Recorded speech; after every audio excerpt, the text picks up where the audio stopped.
Bab 206, siapakah pria ini? Orang tua, ketika Somer putus asa, dia tiba-tiba teringat sesuatu dan secercah harapan muncul di wajahnya. Kali ini, saya khawatir kita telah menghadapi bencana terbesar. Suara lelaki tua itu terdengar di telinga Somer. Somer tampak sangat gembira. Selama orang tua itu masih ada, dia masih mempunyai kesempatan. Orang tua, aku harus bertahan hidup. Somer berkata dengan cemas. Orang tua itu terdiam beberapa saat, lalu berkata, tentu saja kau tidak bisa mati. Jika kau mati, aku juga tidak bisa hidup. Lagi pula, kau adalah bagian penting dari rencana pemulihan kami. Apa yang harus kita lakukan? Dao Tian sedang mendekati kita. Somer merasakan aura kuat mendekat dan menjadi semakin cemas. Aduh, hari ini akhirnya tiba. Orang tua itu mendesah dan berkata. Orang tua, saat napas Fang Yu mendekat, Somer menjadi semakin panik. Somer, ingatlah, saat kau berhasil mencapai tahap jiwa baru lahir, kau harus kembali ke reruntuhan istana Ziyan dan mengaktifkan batu ajaib sekte kita. Orang tua itu mengingatkan. Aku tahu. Somer menjawab. Aku akan membantumu memperbaiki tulang-tulangmu dan menyingkirkan Dao Tian ini. Setelah itu, kau akan bermeditasi dalam pengasingan dan menerobos tahap Nas Chen Sol. Pergi ke reruntuhan istana Ziyan untuk mengaktifkan batu ajaib sekte, kau mengerti? Orang tua itu tampak khawatir dan terus mengingatkannya. Saya mengerti, Somer menjawab dengan penuh semangat. Ini seharusnya menjadi pembicaraan kita yang terakhir. Orang tua itu berhenti berbicara. Boom. Kemudian, liontin giok di leher Somer tiba-tiba putus. Klik, klik, klik. Suara berderak kembali terdengar dari tubuh Somer. Tulang-tulang yang hancur itu pulih dengan kecepatan yang sangat cepat. Pada saat yang sama, mata Somer tiba-tiba berubah gelap, tanpa warna putih. Dan kesadaran Somer sendiri juga menghilang. Fang Yu mendarat di tanah dan perlahan berjalan menuju tengah lubang. Pada saat ini, dia merasakan napas yang sangat kuat datang dari depan. Aura ini melampaui tahap Jindan, dan bahkan sedikit melampaui tahap Yuanying. Akhirnya benda-benda di tubuhmu keluar juga. Fang Yu menyipitkan matanya sedikit dan melangkah maju. Boom! Sebelum Fang Yu tiba, sebuah momentum dahsyat meletus di depannya. Kau benar-benar hebat karena memaksaku sampai ke titik ini. Sebuah suara tua terdengar di telinga Fang Yu. Mata Fang Yu bergerak sedikit dan dia melihat ke depan. Sosok yang memancarkan energi hitam melesat keluar dari lubang dan melesat ke arahnya. Sosok itu melesat di udara bagaikan sinar cahaya hitam. Boom! Tidak ada apapun di depan Fang Yu, tetapi dia terkena pukulan keras di perut dan terlempar mundur. Dalam kehampaan, cahaya hitam berkelap-kelip. Dor, dor, dor. Terdengar semburan suara teredam yang keluar dari tubuh Fang Yu. Boom! Kemudian, sebuah kekuatan yang mengerikan meletus dan langsung menghempaskan Fang Yu. Boom! Fang Yu menghantam panggung Longwei tepat di atasnya, sehingga menimbulkan suara keras. Seluruh tanah terasa seperti gempa bumi, membuatnya mustahil untuk berdiri tegak. Medan perang antara keduanya kembali ke Longwei Tai lagi. Pada saat ini, penonton di sekitar tercengang. Apakah ini benar-benar kompetisi distrik militer? Tampaknya tingkat kekuatan kedua orang ini telah melampaui level ini, bukan? Semua anggota tim peserta tercengang pada saat ini. Pertarungan antara Somer dan Dao Tian membuat kompetisi mereka sebelumnya tidak berarti. Dibandingkan dengan kedua orang ini, pertarungan mereka sama kekanak-kanakan dan membosankannya seperti anak-anak yang sedang bermain rumah-rumahan. Apakah semua generasi muda sekarang begitu jahat? Di tempat duduknya, mata Stephen terbuka lebar, hampir keluar. Bukan generasi mudanya yang jahat, hanya mereka berdua ini yang jahat. Juan bergumam di samping. Lawrence dan Nora, yang duduk di sebelah Juan, sudah tercengang. Terutama Lawrence. Mengingat ejekan Fang Yu sebelumnya, dia merasakan pipinya terbakar kesakitan. Di langit, Somer berdiri dengan tangan di belakang punggungnya, menatap Fang Yu yang sedang berbaring di panggung kekuatan naga dengan tatapan dingin. Saat ini, dia tampak seperti Somer, namun sebenarnya, dia adalah murid inti generasi ke-12 Istana Ziyan, Bandung. Dia mengulurkan tangannya dan membuat segel tangan yang sangat rumit di udara. Pada saat yang sama, aura di tubuhnya naik selangkah demi selangkah. Udara di sekitar mereka tiba-tiba menjadi berat. Di samping panggung Longwei, para penonton yang telah mundur hampir 100 meter tampak sangat kecewa. Mereka merasakan suatu kekuatan menekan pundak mereka. Terlebih lagi, kekuatan ini masih meningkat perlahan. Banyak orang yang lemah sudah terduduk di tanah, wajah mereka pucat dan kesulitan bernapas. Aura ini telah melampaui aura seorang master bela diri. Ini adalah aura seorang Saint bela diri. Seseorang berseru. Setelah mendengar kata-kata itu, wajah semua orang dipenuhi kengerian. Somer sebenarnya telah memasuki ranah martial Saint. Bukankah ini terlalu keterlaluan? Seorang ahli bela diri yang baru berusia 26 tahun. Marsekal, di sini tidak aman, silakan mundur cepat. Para pengawal Marsekal bergegas maju dan mengawal mereka kembali. Juan juga berdiri dan menarik kembali Nora dan Lawrence. Tekanan udara di sekitar semakin rendah, dan banyak orang mengalami kesulitan bernapas. Saat di udara, tangan Somer masih membuat gerakan tangan, dan bola sihir hitam seukuran kepalan tangan muncul di depannya. Bandung menatap Fang Yu di tanah, matanya dipenuhi niat membunuh yang dingin. Jika bukan karena Fang Yu, dia tidak perlu menghabiskan kekuatan jiwanya untuk sampai ke titik ini. Sebelum kekuatan jiwanya benar-benar hilang, ia harus melenyapkan Fang Yu, lawan Somer. Jika tidak, bukan saja Somer akan mati, tetapi bahkan rencana kebangkitan istana Ziyan pun akan. Jika tidak, bukan saja Somer akan mati, tetapi bahkan rencana kebangkitan istana Ziyan pun akan terganggu. Siapa orang ini? Istana Ziyan telah menghilang 2500 tahun yang lalu. Mengapa dia begitu membenci istana Ziyan? Bandung mengerutkan kening dan berpikir sambil memadatkan bola ajaibnya. Setelah beberapa saat, dia tiba-tiba memikirkan sebuah kemungkinan dan jantungnya berdebar kencang. Mungkinkah orang itu pria yang menghancurkan istana Ziyan mereka? Mustahil. Sama sekali tidak. Sudah 2500 tahun. Jika orang itu tidak naik ke surga dan menjadi abadi, masa hidupnya pasti sudah berakhir dan dia pasti sudah terkubur di dalam tanah sejak lama. Namun, ketika memikirkan tubuh Fang Yu yang kuat dan usianya yang sudah lanjut, kegelisahannya pun menjadi semakin kuat. Kegelisahan ini bahkan memengaruhi kemampuannya untuk terus memadatkan bola ajaib. Bandung segera menggelengkan kepalanya dan menyingkirkan kegelisahan di hatinya. Tidak peduli siapapun lawannya, dia harus membunuhnya. Boom! Bola ajaib di depannya perlahan mengembun hingga seukuran kepala. Itu saja. Bandung menunduk dengan tatapan dingin. Dia memastikan bahwa Fang Yu masih di sana. Jadi dia menekan tangan kanannya ke bawah. Bola ajaib yang berisi kekuatan hukum langit dan bumi jatuh dengan cepat. Jika bola ajaib ini jatuh ke tanah, tidak diragukan lagi semua makhluk hidup dalam radius beberapa kilometer akan mati seketika. Tetapi Somer tidak peduli sama sekali. Kehidupan orang lain tidak ada hubungannya dengan dia. Asal Fang Yu bisa dibunuh, itu sudah cukup. Ah! Orang-orang yang menyaksikan pertempuran akhirnya menyadari bahayanya. Tetapi sebagian besar dari mereka tertekan oleh kekuatan bola ajaib itu dan jatuh ke tanah, tidak bisa bergerak. Banyak orang bahkan tidak bisa bernapas, dan wajah mereka membiru dan ungu. Siapakah yang mengira bahwa hanya datang untuk menonton kompetisi distrik militer akan mengarah pada situasi yang berbahaya seperti itu? Suasana menjadi kacau dan benar-benar tak terkendali. Ada yang menangis, ada yang berlari menjauh, dan ada pula yang berteriak. Saat bola hitam itu jatuh, semakin banyak orang yang kehilangan kemampuan bergerak dan terjepit ke tanah akibat kekuatan bola itu. Bahkan para jenderal hebat itu pun tak dapat melarikan diri. Lawrence tidak dapat menahan tekanan itu, dia jatuh ke tanah sambil menangis, kakek. Naura memiliki kultivasi bawaan tingkat ke-9, jadi dia masih bisa bertahan, tetapi sulit baginya untuk bergerak. Wajah Juan menjadi pucat saat dia melihat Long Wei Tai di kejauhan. Di panggung kekuatan naga, Fang Yu berdiri dan menatap bola ajaib. Dia dapat mendengar orang-orang berteriak di sekelilingnya. Mata Fang Yu menjadi lebih dingin. Ini adalah gaya istana Ziyan. Demi tercapainya tujuan mereka, mereka tak akan berhenti, bahkan dengan mengorbankan orang tak bersalah. Fang Yu mengangkat kepalanya, menatap bola ajaib yang hendak jatuh ke tanah, dan menendang kakinya. Boom! Fang Yu bangkit dan berlari menuju bola ajaib. Cahaya keemasan yang menyilaukan bersinar dari tubuhnya. Sedetik kemudian, dia melesat ke depan bola ajaib itu. Mencari kematian. Melihat pemandangan ini, Bandung menunjukkan senyum dingin di wajahnya. Kekuatan yang terkandung dalam bola ajaib ini cukup untuk menghancurkan apapun dalam radius beberapa kilometer. Apakah Dao Tian berpikir bahwa dia dapat menahan bola ajaib ini dengan tubuh fisiknya? Mimpi. Tetapi ketika dia melihat adegan berikutnya, hati Bandung terkejut. Fang Yu langsung menyerbu ke arah bola ajaib itu dan meninjunya. Setelah itu, bola ajaib itu tiba-tiba mengubah tren menurunnya dan menyerang ke arah Somer. Wajah Bandung berubah drastis dan dia menghindari bola ajaib itu. Pada saat ini, Fang Yu menangkap bola ajaib itu lagi, mengulurkan tangan kanannya, dan memegang seluruh bola ajaib itu. Melihat pemandangan ini, semua orang di peron tercengang. Beginilah cara melakukannya. Bab 207, mereka pasti akan membalas dendam. Fang Yu menundukkan kepalanya sedikit, menatap bola ajaib di tangannya yang bersinar hitam, matanya dipenuhi dengan niat membunuh yang dingin. Bola ajaib yang mengandung kekuatan hukum langit dan bumi ini juga merupakan salah satu teknik rahasia istana Ziyan. Fang Yu mengangkat matanya dan melihat ke arah Bandung yang tidak jauh. Saat Bandung bertemu mata dengan Fang Yu, jantungnya berdebar kencang.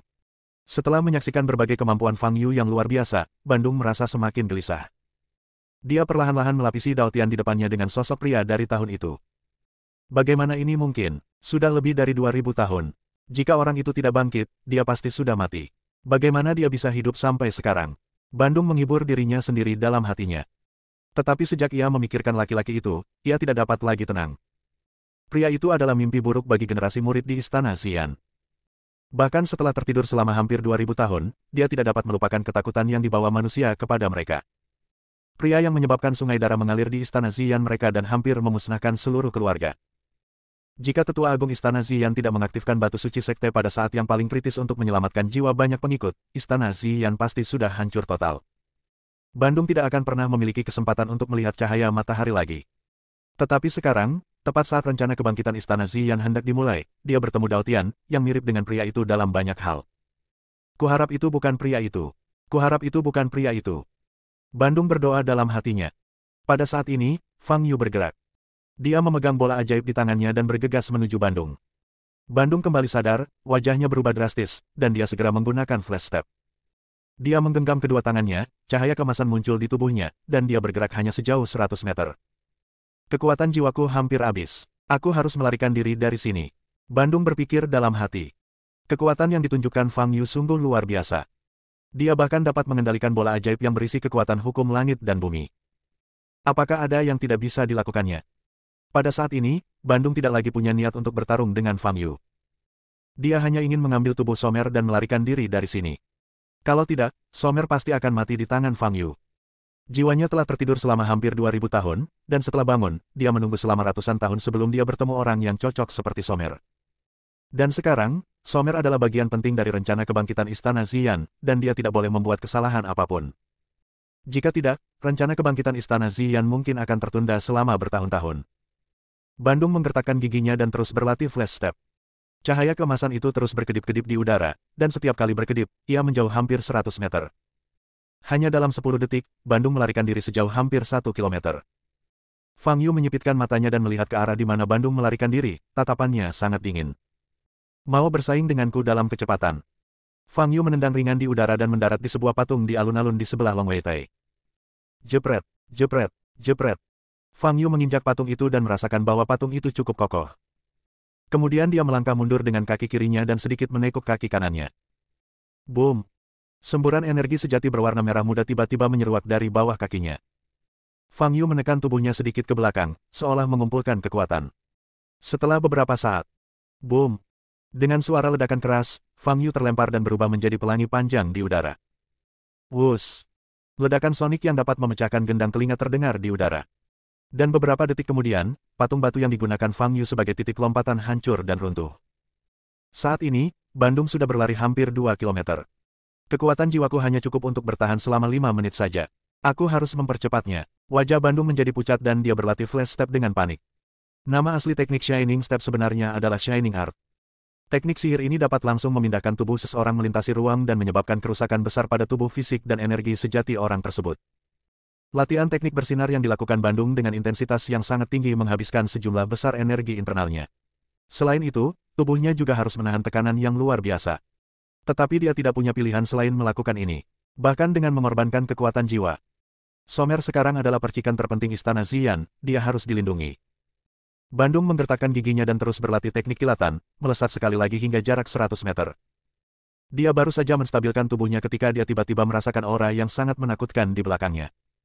Wajah Bandung berubah drastis. Dia menoleh dan melihat bayangan cahaya merah datang ke arahnya dengan kecepatan yang luar biasa cepat. Dia benar-benar berhasil menyusulku. Bagaimana dia bisa begitu cepat? Bandung tampak pucat dan sangat bingung. Dia ingin menggunakan teknik bersinar lagi dan hendak menutup tangannya. Boom! Pada saat itu, dia merasakan sakit yang tajam di perutnya dan menyemburkan banyak darah. Dia membuka matanya lebar-lebar dan menatap Fang Yu di depannya, hanya ketakutan yang terlihat di matanya. Fang Yu masih memegang bola ajaib di tangan kanannya, wajahnya tanpa ekspresi. Katakan padaku identitas aslimu. Fang Yu berkata, suaranya sedingin es. Mulut Bandung penuh darah, tatapan matanya tiba-tiba berubah penuh tekad, dan dia menggenggam kedua tangannya, ingin menggunakan teknik kilat. Namun sebelum tangan kirinya sempat menyentuh tangan kanannya, tangan itu ditangkap oleh Fang Yu. Boom! Fang Yu menarik dengan keras dan benar-benar melepaskan seluruh tangan kiri Bandung. Lengan kiri Bandung patah dan darah berceceran. Ah! Teriak Bandung. Saya akan bertanya lagi, siapa identitas asli Anda? Mengapa masih ada sisa-sisa Istana Ziyan? Fang Yu bertanya dengan suara dingin. Ketika Bandung mendengar kata, sisa-sisa, teriakannya tiba-tiba berhenti. Dua kata ini menegaskan apa yang sedang dipikirkannya. Dao Tian di depannya memiliki kebencian yang besar terhadap Istana Ziyan dan memanggilnya sebagai sisa. Artinya, kemungkinan besar dialah lelaki dari tahun itu. Kau, suara Bandung bergetar hebat. Saya Fang Yu. Suara Fang Yu, bagaikan oman iblis di neraka, memasuki telinga Bandung dan menusuk jantungnya. Fang Yu. Itu sebenarnya Fang Yu. Pria ini benar-benar masih ada di dunia ini. Mengapa kamu masih hidup, bagaimana ini mungkin? Bandung bertanya dengan mata terbelalak, hampir histeris. Jawab pertanyaanku. Fang Yu berkata dengan dingin, dulu aku sudah memusnahkan istana api ungu, mengapa masih ada sisa-sisanya? Kamu dari mana? Darah mengalir dari mulut Bandung, dan matanya pertama-tama menunjukkan ketidakpercayaan, kemudian ketakutan, dan akhirnya tekad dan kegilaan. Setelah memastikan identitas Fang Yu, dia tahu bahwa baik dia maupun Somer tidak akan selamat hari ini. Kalau begitu, tidak perlu takut. Dia sudah meninggal satu kali saat itu. Bagaimana jika saya mati lagi hari ini? Satu-satunya penyesalan adalah bahwa Somer, yang paling dekat dengan mengaktifkan batu suci sekte dan menghidupkan kembali semua jiwa yang tertidur, juga akan mati di sini hari ini. Saya khawatir rencana kebangkitan Istana Ziyan akan tertunda selama bertahun-tahun. Awalnya, sebagai salah satu dari sedikit jiwa yang dipilih oleh Tetua Agung yang dapat bangkit sendiri, dia ingin menyelesaikan rencana kebangkitannya secara menyeluruh. Namun sekarang, dia gagal. Rencana kebangkitan Istana Ziyan hanya dapat diserahkan kepada murid-murid lainnya. Meskipun aku tidak tahu di mana mereka sekarang atau apakah mereka sudah bangun. Tetapi Bandung yakin bahwa para murid ini cepat atau lambat akan berhasil menyelesaikan rencana yang diatur oleh tetua tertinggi. Bagaimanapun, Istana Ziyan sudah sunyi selama bertahun-tahun, jadi sebaiknya kita tetap sunyi selama beberapa tahun lagi. Fang Yu masih hidup. Sepertinya Tuhan ingin memberi Istana Ziyan kita kesempatan untuk membalas dendam. Bandung tiba-tiba menyeringai dan berteriak dengan suara serak, Fang Yu, kau membunuhku hari ini. Nanti, sesama anggota sekte pasti akan membalas dendam padamu. Kau harus membayar harganya. Kau pantas mati. Siapa yang harus mati? Kuharap kau bisa menemukan jawabannya. Fang Yu berkata dengan dingin, sambil mengulurkan tangan kirinya dan menepuk dahi Bandung. Dia ingin menggunakan pencurian jiwa untuk mendapatkan semua informasi tentang Bandung. Namun, saat ujung jarinya bersinar, Fang Yu mengerutkan kening. Jiwa Bandung, hanya ada jejak yang tertinggal, dan dia hampir mati seluruhnya. Dalam situasi ini, dia tidak dapat melakukan penangkapan jiwa sama sekali. Hahaha, Fang Yu, tidak ingin tahu apa-apa. Tunggu saja hari itu tiba. Ketika sekte kita benar-benar bangkit kembali, mereka pasti akan menemukanmu dan membalaskan dendamku dan para tetua yang meninggal tahun itu. Fang Yu, aku akan menunggumu di neraka. Bandung berkata dengan nada gila, dan pada saat yang sama, gas hitam keluar dari tubuhnya. Matanya berkedip dan kembali ke warna hitam putih normal. Ini berarti kekuatan jiwa Bandung telah habis dan jiwanya telah tersebar sepenuhnya. Bab 208, kami menyerah. Fang Yu mengulurkan tangan kirinya lagi dan menyentuh dahi Somer. Ujung jari penuh dengan cahaya. Setelah beberapa saat, wajah Fang Yu berubah muram dan dia menarik tangannya. Jiwa Somer telah terbelah menjadi dua. Itu jelas dilakukan oleh Bandung. Dengan cara ini, Fang Yu tidak dapat mencari kenangan apapun yang berhubungan dengan Istana Ziyan dalam jiwa Somer. Somer membuka matanya lebar-lebar dan menatap Fang Yu di depannya dengan mata kosong. Karena jiwanya telah terkoyak, ia telah berubah total menjadi orang bodoh, atau lebih tepatnya orang gila. Dia tidak memiliki ingatan dan kecerdasan. Dia hanya sepotong mayat hidup yang berjalan, tidak berbeda dengan makhluk-makhluk di bawah tanah. Fang Yu menatap Somer, lalu menatap bola ajaib di tangan kanannya. Awalnya dia ingin membunuh Somer, tetapi setelah memikirkannya, dia mengurungkan niat itu. Somer sekarang menjadi orang tidak berguna yang tidak tahu apa-apa. Tidak ada gunanya membunuhnya, itu hanya akan mendatangkan banyak masalah. Jadi Fang Yu meraih Somer dengan tangan kirinya dan mendorong bola ajaib itu ke atas dengan tangan kanannya, mendorongnya tinggi ke langit. Boom! Bola ajaib itu meledak di langit, dan energi yang terkandung di dalamnya meledak sepenuhnya, menimbulkan suara keras. Sekalipun berada ratusan meter di atas tanah, tetap saja menimbulkan getaran dahsyat. Langit dipenuhi cahaya hitam, dan sinar matahari tidak dapat menembusnya. Segala sesuatu dalam jarak beberapa kilometer menjadi gelap. Hembusan angin bertiup kencang, beberapa orang kehilangan keseimbangan dan tertiup angin. Agar tidak tertiup angin kencang, banyak orang berbaring langsung di tanah. Pada saat ini, pemandangan di seluruh dunia bagaikan kiamat, sungguh mengerikan. Butuh waktu hampir 2 menit agar angin kencang mereda. Cahaya hitam di langit perlahan menghilang, dan sinar matahari kembali menyinari bumi. Setelah tenang sepenuhnya, orang yang tergeletak di tanah berani berdiri. Mereka mendongak dan melihat pemandangan yang mengejutkan. Awalnya, ada cukup banyak awan di langit. Namun sekarang, awan-awan tersebut menyebar ke segala arah dan muncul lubang besar di tengahnya. Jelas sekali awan-awan ini terhempas oleh ledakan tadi. Tak seorang pun menyangka bahwa persaingan distrik militer yang baik akan berkembang sampai pada titik ini. Pertempuran ini benar-benar menggemparkan dan menakjubkan. Dao Tian dari daerah militer Jiangnan dan pasukan Sunlong, serta Somer dari daerah militer Beijing dan pasukan Tianshan, bertarung satu sama lain, menyebabkan langit dan bumi berubah warna. Pertempuran ini akan meninggalkan jejak yang sangat dalam dalam sejarah wilayah militer China. Akan tetapi, setelah ketenangan kembali pulih, apa yang menjadi kekhawatiran semua orang adalah hasil pertempuran ini. Pertarungan telah sampai pada titik ini, pemenangnya harus diputuskan, bukan? Semua orang mengalihkan pandangan mereka ke Long Wei Tai. Saat ini, platform Long Wei yang terbuat dari batu besi hitam sudah berantakan, berlubang-lubang di mana-mana. Dari kejauhan, itu tidak dapat dilihat sebagai tempat latihan sama sekali, tetapi hanya tumpukan puing dan reruntuhan. Semua orang mencari Fang Yu dan Somer. Namun setelah mencari-cari, mereka tidak melihat kedua orang itu. Beberapa marsal juga kembali ke kursi penonton. Melihat kekacauan di dekat Long Wei Tai, Stephen tampak muram. Dalam kompetisi wilayah militer ini, daerah militer pusat mereka tidak memperoleh peringkat bagus apapun, tetapi kerugiannya sangat besar. Bukan hanya Long Wei Tai yang hancur, tetapi banyak fasilitas dan pepohonan di dekatnya juga hancur. Juan di sebelahnya memiliki ekspresi serius di wajahnya saat dia mencari Fang Yu. Dia berharap Fang Yu akan menjadi pemenang. Nora membantu Lawrence yang ketakutan, berjalan ke arah Juan, dan bertanya dengan lembut, "Kakek, apakah Fang Dao Tian menang?" Juan mengerutkan kening dan menggelengkan kepalanya.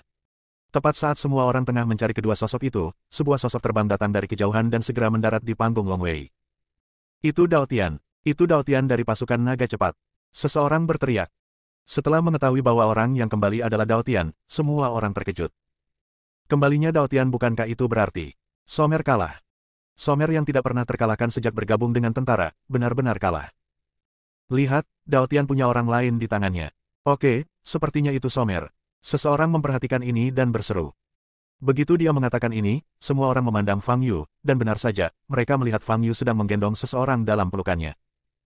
Itu Somer yang mengenakan seragam tim putih perak. Fang Yu membaringkan Somer yang tak sadarkan diri di tanah, menatap pasukan dewa yang tak jauh dari panggung, dan berkata, "Bawa kaptenmu turun." Ketika para anggota tentara Dewa Surgawi melihat Somer, yang kehilangan lengan kirinya dan berlumuran darah, wajah mereka berubah drastis dan mereka bergegas maju. Wasit yang sudah berlari jauh pun tidak melupakan tugasnya, ia pun segera berlari kembali dan menghampiri Fang Yu. "Dao, Kapten Dao Tian." Wasit memandang Somer yang tergeletak di tanah bersimbah darah, dan keringat dingin membasahi dahinya. Inilah raja para prajurit, namun dia dipukuli seperti ini. "Umumkan hasil kompetisi," Fang Yu berkata dengan dingin. Wasit tertegun sejenak, lalu bereaksi, dan kemudian lapisan keringat dingin muncul di dahinya. Dia bertanya lagi, "Baiklah, baiklah." Pada permainan ketiga ini, Swift Dragons menang. Jantung wasit berdebar kencang. Begitu kata-kata itu diucapkan, terdengar seruan kaget dari mana-mana. Mereka berdiri di antara penonton dan tidak dapat melihat kondisi Somer yang menyedihkan. Tetapi setelah mendengar pengumuman wasit, mereka mengetahui setidaknya satu hal dengan jelas. Artinya, Somer benar-benar kalah. Raja militer daerah militer Huaxia, tokoh legendaris, Somer, dikalahkan. Luan, yang berada di antara penonton, menatap Fang Yu di panggung Long Wei dengan mata terkejut. Kebisingan tadi menyebabkan dia terjatuh dan lututnya tergores. Tetapi saat ini, dia tidak peduli dengan rasa sakit di lututnya. Fang Yu benar-benar mengalahkan Somer. Fang Yu telah mengatakan sebelumnya bahwa dia ingin memenangkan tempat pertama dalam kompetisi distrik militer ini. Saat itu, Luan mencibir dan menganggap Fang Yu terlalu sombong. Tapi sekarang, Fang Yu benar-benar melakukannya. Pada saat ini, Luan akhirnya menyadari bahwa informasi yang dia miliki tentang Fang Yu masih jauh dari cukup. Di antara hadirin, beberapa jenderal tampak terkejut. "Sia tua, di mana kau menemukan bantuan asing ini?" Bahkan Somer bukanlah lawannya. Stephen menoleh ke arah Juan dan bertanya dengan kaget. Saat dia melihat Fang Yu muncul, Juan merasa lega. Dia tidak menjawab pertanyaan Stephen, tetapi hanya tersenyum kecil. "Somer kalah. Di mana yang lainnya?" tanya seorang jenderal. "Mungkin dia pingsan di suatu tempat," kata jenderal lainnya. Saat ini, wasit di panggung Long Wei pucat dan berkeringat. "Lanjutkan dan umumkan ronde berikutnya." Fang Yu menatap wasit dan berkata dengan ringan. Dia tidak melupakan kepercayaan Juan. Wasit terkejut dan melihat ke arah tim dewa di kejauhan, yang mengenakan seragam putih perak, dan bertanya, "Ronde keempat akan segera dimulai. Mohon bersiap untuk mengirim orang ke lapangan." Ada keheningan di pihak dewa. Pada permainan kedua, Fang Yu dengan mudah mengalahkan 3 anggota super elit tim mereka. Pada permainan ketiga, kapten mereka Somer turun ke lapangan sendiri, namun tetap kalah. Game keempat, apakah kita masih perlu bermain? Adegan Fang Yu yang dengan mudah berhadapan dengan 3 anggota tim super elit masih terbayang jelas dalam ingatannya. Jika pemain biasa ini naik, mereka hanya akan dipukuli lebih parah. "Kami menyerah." Para anggota tentara dewa menundukkan kepala dan berkata. Mereka semua adalah prajurit elit distrik militer ibu kota. Mereka sangat bangga. Setelah bergabung dengan tentara dewa, mereka begitu sombong hingga mereka bahkan tidak tahu cara menulis kata kalah. Tetapi sekarang, menghadapi Fang Yu, mereka hanya bisa menundukkan kepala. Tim Dewa menyerah di pertandingan keempat. Dalam pertandingan ini, tim naga cepat dari daerah militer Jiangnan menang. Wasit mengumumkan. Suasananya tenang di mana-mana. Bahkan anggota Swift Dragon Corps pun memperlihatkan ekspresi bingung. Sebelum hari ini, tak seorang pun dapat membayangkan bahwa bala tentara dewa yang selama ini tak terkalahkan dan mengagumkan, benar-benar akan mengakui kekalahan. Siapa yang akan menjadi lawan saya berikutnya? Fang Yu menatap wasit dan bertanya. Wasit bahkan sedikit takut pada Fang Yu sekarang, dan dengan cepat menjawab, saya akan segera mengumumkannya. Final akan mempertemukan unit naga cepat dari daerah militer Jiangnan dan unit pedang perak dari daerah militer Huaibei. Mendengar kata-kata itu, wajah para anggota pasukan pedang perak berubah. Di antara penonton, ekspresi Gura juga berubah. Setelah menyaksikan pertarungan tadi, bagaimana dia masih punya keyakinan untuk memenangkan kejuaraan. Kekuatan yang ditunjukkan Somer jauh melampaui harapannya. Dan lawan mereka adalah Dao Tian, yang mengalahkan Somer. Apa-apaan ini? Mengingat keadaan menyedihkan dari 3 anggota elit super tentara dewa yang dengan mudah dikalahkan oleh Fang Yu, Gura membuat keputusan. Wajah tidak penting. Mengenai peringkat, mendapat tempat kedua sudah merupakan kemenangan. Singkatnya, dia tidak bisa membiarkan pasukan elitnya dikalahkan oleh anak buah Juan. Kami abstain. Gura berteriak keras. Bab 209, Ilusi. Wasit melihat ke arah Gura dan bertanya, Tuan Si, apakah Anda yakin ingin menyerah di final? Terkonfirmasi. Gura berkata sambil menggertakkan giginya. Wasit mengangguk dan mengumumkan dengan keras, tim Silverblade memutuskan untuk menyerah. Tim Swift Dragon lawan otomatis menang. Kali ini, juara kompetisi distrik militer adalah milik pasukan naga cepat dari distrik militer Jiangnan. Semua orang yang hadir terkejut. Sebelum kompetisi, unit Sunlong dari daerah militer Jiangnan, yang dianggap memiliki kekuatan terlemah di atas kertas, ternyata memenangkan tempat pertama dalam kompetisi wilayah militer ini. Tak seorang pun menduga hasil ini. Semua orang di antara penonton memandang Fang Yu yang berdiri di atas panggung, hanya ada ekspresi ngeri di mata mereka. Pria ini, dengan mengandalkan kekuatannya sendiri, berhasil mengalahkan pasukan dewa dan memaksa mereka untuk mengaku kalah, serta membuat pasukan pedang perak sangat ketakutan hingga mereka menyerah. Begitu dahsyat. Semua orang tahu bahwa setelah hari ini, nama Dao Tian akan bergema di seluruh wilayah militer Tiongkok, menyebabkan sensasi besar. Gura, kenapa kamu menyerah? Bukankah sebelumnya kamu bilang ingin menjadi juara pertama? Seorang jenderal di antara hadirin tidak dapat menahan diri untuk tidak melontarkan komentar sinis. Raut wajah Gura berubah, dia menoleh ke arah sang jenderal dan berkata, saya baru saja mengatakan untuk berjuang demi posisi pertama. Posisi kedua tidak buruk sekarang. Lebih baik daripada kalian yang tersingkir di babak pertama, kan? Sang jenderal terdiam setelah mendengar bantahan Gura. Gura, karena kamu sudah menyerah, mengapa kamu tidak berhenti bersikap sombong? Pasukan matahari terbenam Marsekal Huang setidaknya bertempur sampai saat-saat terakhir. Juan melirik Gura dengan acuh tak acuh dan berkata, Juan sedang dalam suasana hati yang baik sekarang. Gura akan mengejeknya setiap kali dia menemukan kesempatan. Pada saat itu, Juan tidak memiliki cara untuk membantahnya. Namun keadaan akan berubah. Kini, gilirannya untuk melawan. Melihat sarkasme samar Juan, Gura sangat marah hingga wajahnya membiru. Dia menjulurkan lehernya dan berkata, apa yang begitu membanggakan dari memenangkan pertandingan dengan pemain asing? Jika saya ingin mengundang pemain asing, saya dapat mengundang para jenius dari keluarga Chen dan keluarga Zheng di Huaibei, bukankah saya akan dapat memenangkan tempat pertama? Gura, jangan banyak bicara. Jangan bicara tentang apakah para jenius itu adalah lawan Dao Tian. Yang terpenting adalah, apakah mereka akan menerima undanganmu? Para jenius dari keluarga seni bela diri itu terlalu sombong, bagaimana mungkin mereka menjadi asistenmu di luar negeri? Stephen berkata dari samping. Gura tercekik dan tak bisa berkata apa-apa. Para jenderal di sekitar saling berpandangan dan melihat senyuman di mata masing-masing. Gura adalah orang yang sangat menyebalkan sehingga semua orang senang melihatnya mengalami kemunduran. Setelah wasit mengumumkan hasilnya, Fang Yu meninggalkan panggung Longwei. Tugas Juan telah selesai dan sekarang saatnya baginya untuk pergi. Pikirannya sekarang penuh dengan masalah yang menyangkut Istana Xian. Beberapa informasi dapat ditarik dari apa yang dikatakan Bandung sebelum dia meledakkan dirinya. Pertama, pasti ada makhluk seperti Bandung, yang merupakan jiwa yang tinggal di tubuh orang lain. Kedua, dari kata-kata, kebangkitan, dan balas dendam, yang disebutkan Bandung, dapat dilihat bahwa Istana Xian memang tidak hancur. Ketiga, Istana Xian telah menghilang selama hampir 2.500 tahun. Baru pada bulan lalu Fang Yu bertemu Xiong Bahu, yang menguasai teknik rahasia Istana Xian, di sasana tinju bawah tanah. Ini menunjukkan bahwa kebangkitan Istana Xian mungkin telah dimulai baru-baru ini. Bagaimana mereka pulih? Dari manakah jiwa-jiwa ini berasal? Selain keraguan ini, apa yang lebih dikhawatirkan Fang Yu adalah keberadaan Istana Xian itu sendiri. Dia pernah berpikir bahwa dia telah membalaskan dendam para pengikut Sekte Tiandao dan menghancurkan Istana Xian. Tetapi sekarang tampaknya dia tidak melakukan itu.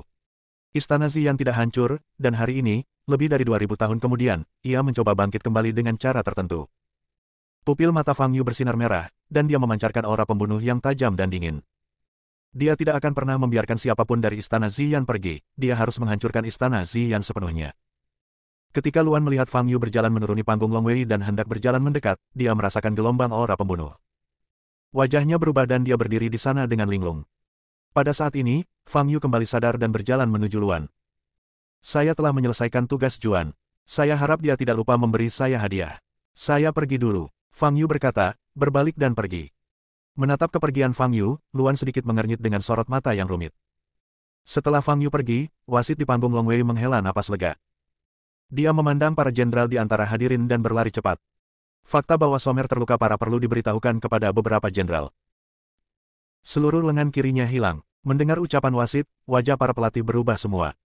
Terutama Juan, ekspresinya menjadi serius. Somer terluka parah, ini masalah besar. Meskipun dia tidak mati, kehilangan seluruh tangan kirinya bukanlah masalah kecil. Bagi prajurit manapun yang kehilangan lengannya, itu sama saja dengan kehilangan separuh seni bela dirinya. Belum lagi orang ini adalah Somer.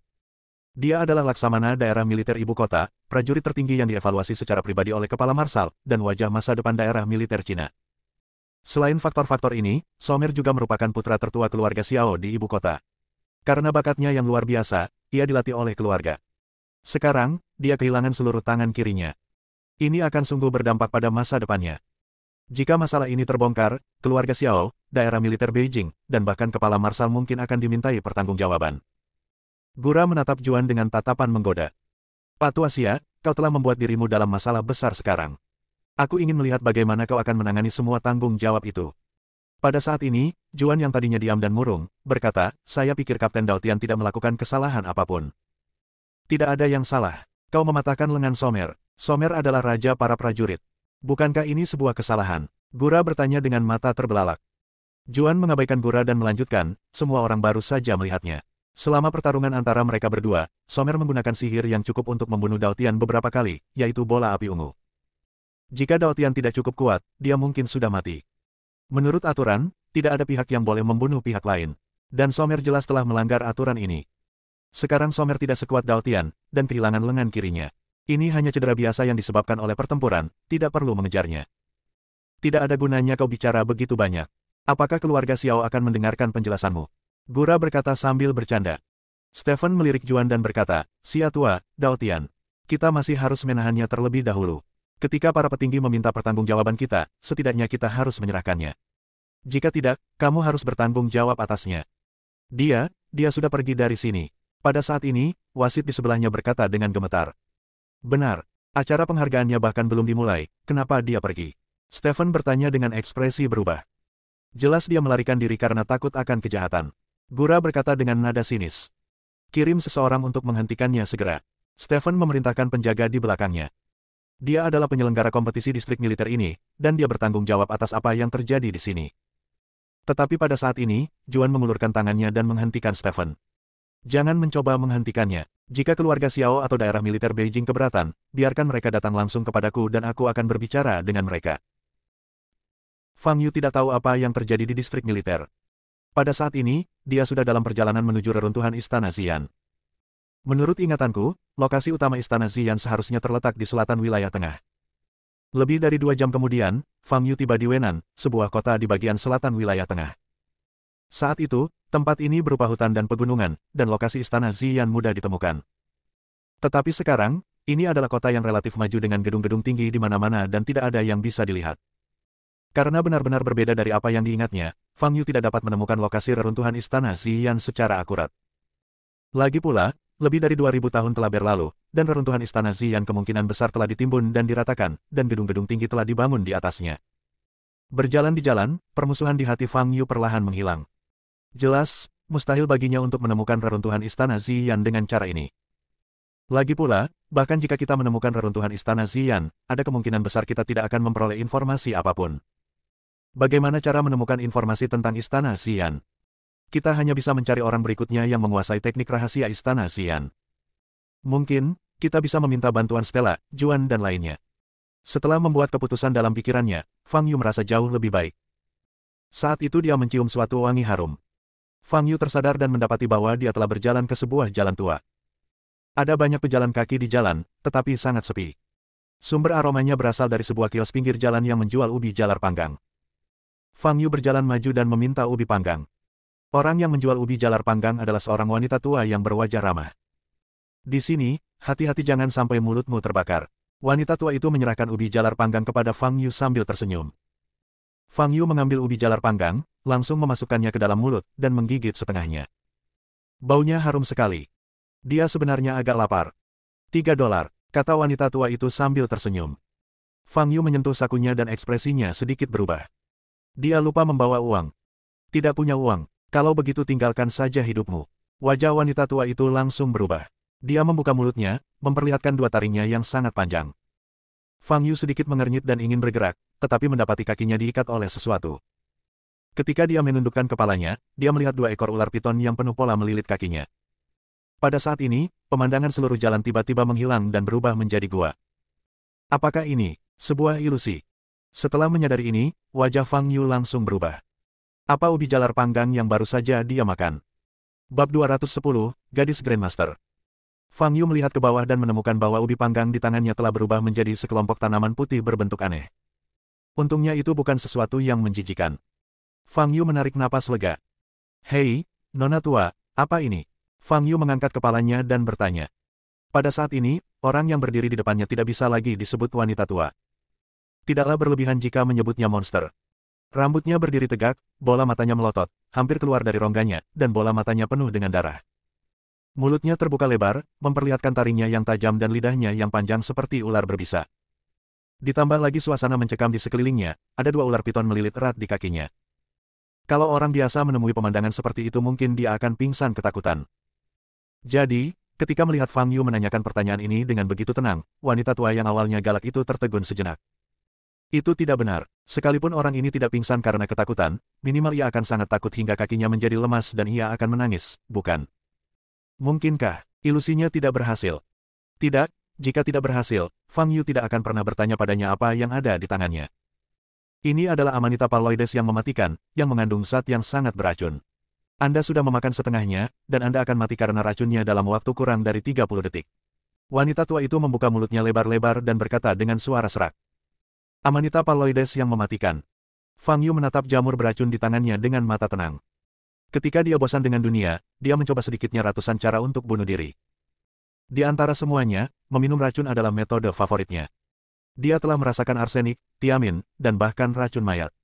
Namun, racun-racun ini di mata dunia tidak berpengaruh apapun pada Fang Yu. Setelah terdiam sejenak, Fang Yu menatap wanita tua di depannya dan bertanya, sudah 30 detik, mengapa aku belum mati? Wanita tua itu tertegun lagi. Fang Yu tidak bermain sesuai aturan sama sekali. Jika dia percaya bahwa yang ada di tangannya adalah Amanita Muskaria putih yang mematikan, dia seharusnya sudah mati seketika sekarang. Kenapa dia masih baik-baik saja? Wanita tua itu tersadar, membuka mulutnya lebar-lebar, dan berkata dengan marah, tidak perlu menunggu jamur beracun itu bereaksi, aku akan memakanmu terlebih dahulu. Ketika wanita tua itu membuka mulutnya, ukurannya ternyata lebih besar dari kepala manusia. Tampaknya ia akan menelan kepala Fang Yu dengan mulutnya yang besar. Berhenti. Pada saat ini, suara wanita terdengar jelas dan lembut. Begitu suara ini muncul, pemandangan di sekitarnya berubah. Wanita tua di depanku tampak seperti monster. Dia kembali ke penampilan aslinya yang baik hati. Ular piton di bawah kakiku menghilang. Di depan Fang Yu ada sebuah kios yang menjual ubi jalar panggang. Dia berdiri di jalan tua yang terbengkalai. Suasananya sepi dan tidak ada pejalan kaki lain di sekitar.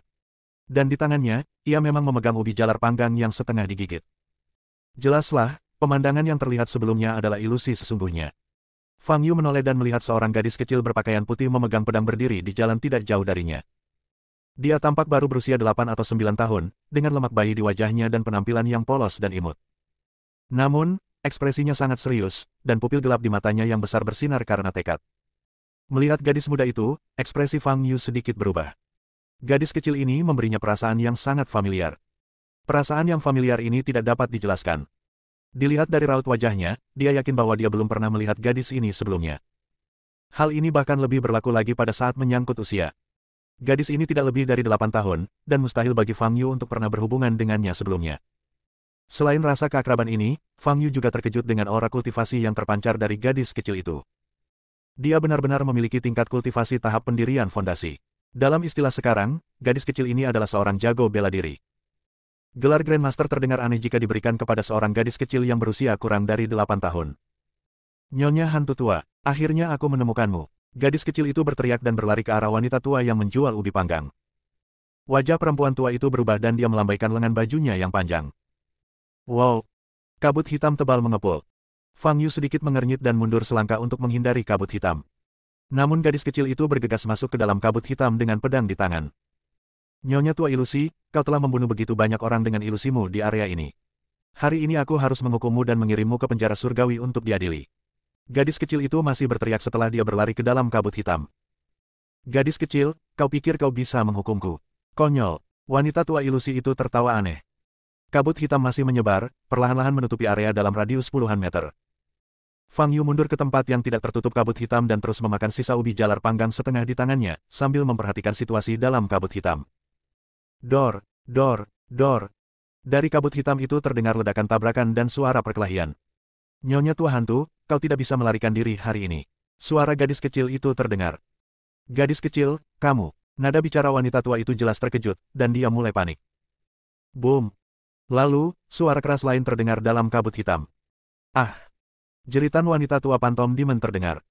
Aku akan melawanmu. Wanita tua itu tampaknya menjadi gila dan berteriak keras. Ayo, nada bicara gadis kecil itu masih tegas. Boom. Terdengar suara teredam lagi, lalu kabut hitam itu menjadi sunyi. Pada saat ini, Fang Yu juga telah selesai memakan ubi panggang di tangannya. Kabut hitam berangsur-angsur menghilang, menampakkan kembali wujud asli jalan tersebut. Fang Yu melihat gadis kecil itu berdiri di tengah jalan, terengah-engah, dan wanita tua itu terjatuh di kakinya. Ada beberapa tetes darah di pedang di tangannya dan di wajahnya. Fang Yu menatapnya dengan semakin banyak keterkejutan di matanya. Gadis kecil ini sungguh menakjubkan. Dia tidak hanya memiliki tingkat kultivasi yang tinggi, tetapi dia juga sangat berani. Meskipun nenek Pantom Demon hanya berada pada tingkat ke-12 tahap pemurnian Qi, yang merupakan tingkat kultivasi seorang Grandmaster setengah langkah, dia mampu mengalahkannya dalam kabut hitam itu, yang menunjukkan kalau kemampuan bertarungnya yang sesungguhnya juga sangat kuat. Sementara Fang Yu sedang berpikir, gadis kecil itu berbalik, menatapnya dan bertanya. Apakah kamu baik-baik saja? Saya baik-baik saja, Fang Yu menjawab. Beruntung sekali kau bertemu denganku, kalau tidak kau pasti sudah terbunuh. Nenek tua ilusi ini adalah seorang kultivator jahat. Ia sering muncul di jalanan terpencil ini, membunuh orang-orang dengan ilusi, lalu menguras darah segar dari tubuh untuk menyehatkan dirinya sendiri. Kata gadis kecil itu. Setelah mengatakan itu, gadis kecil itu menatap Fang Yu lagi dan bertanya dengan bingung, kamu jelas-jelas terjebak dalam ilusi tadi, kenapa tidak terjadi apa-apa padamu? Menurut cerita di masa lalu, orang yang terjebak oleh ilusi wanita tua itu akan mati dengan sangat cepat. Fang Yu menggelengkan kepalanya dan berkata, aku juga tidak tahu. Namun sebenarnya, Fang Yu tahu betul. Bagaimana ilusi membunuh orang, tergantung pada kondisi pikiran orang-orang yang terperangkap dalam lingkungan tersebut. Ilusionis yang terampil mampu menciptakan pemandangan yang sangat realistis, membuat mereka yang terperangkap dalam ilusi sepenuhnya percaya bahwa segala sesuatu yang terjadi di sekitar mereka adalah nyata. Begitu keadaan pikiran ini muncul, semua yang ada dalam ilusi akan benar-benar menjadi kenyataan. Misalnya, jika Fang Yu benar-benar yakin bahwa yang ada di tangannya adalah Amanita Phalloides yang mematikan, maka tubuhnya akan menunjukkan gejala telah memakan Amanita Phalloides yang mematikan. Tetapi Fang Yu tidak mempercayainya. Tentu saja itu tidak akan menjadi masalah besar bahkan jika dia mempercayainya. Pada awalnya, ketika wanita tua itu menggunakan sihir untuk mengubah pemandangan, Fang Yu memang tertegun dan tidak bereaksi. Namun ketika dia melihat ubi panggang di tangannya berubah menjadi jamur beracun, dan ketika dia mendongak lagi dan melihat wanita tua mengerikan di hadapannya, dia tahu bahwa semua yang ada di hadapan matanya adalah palsu. Keterampilan ilusi wanita tua itu terlalu dangkal. Dalam ilusi itu, penampilannya dan pemandangan di sekitarnya terlalu dilebih-lebihkan. Orang normal mungkin ketakutan setengah mati, tetapi bagi Fang Yu, itu seperti menonton film horor berkualitas rendah. Fang Yu memandang oven di sampingnya, yang di atasnya terdapat beberapa ubi jalar panggang. Dia berjalan mendekat dan ingin memakan semua ubi panggang yang tersisa. Hei kamu lagi ngapain? Gadis kecil itu bertanya dengan keras ketika dia melihat Fang Yu berjalan menuju oven. Kentang manis panggang ini lezat, jangan sia-siakan. Fang Yu berkata sambil mengulurkan tangan untuk mengambil ubi panggang. Anda tidak bisa memakan ubi panggang ini. Gadis kecil itu menghentakkan kakinya, melangkah maju dan menghentikan Fang Yu. Tahukah kamu bagaimana kamu jatuh ke dalam ilusi? Itu karena aroma ubi panggang ini. Ini adalah metode ilusi yang biasa dilakukan wanita tua itu. Dia menggunakan aroma makanan untuk memikat orang ke dalam ilusi. Dan kamu masih memakannya. Kamu mau mati, kata gadis kecil itu dengan marah. Terutama karena saya lapar, Fang Yu menjawab. Jika kamu lapar, beli saja makanan biasa. Kamu tidak bisa makan ubi panggang ini, kata gadis kecil itu dengan tegas. Bersambung.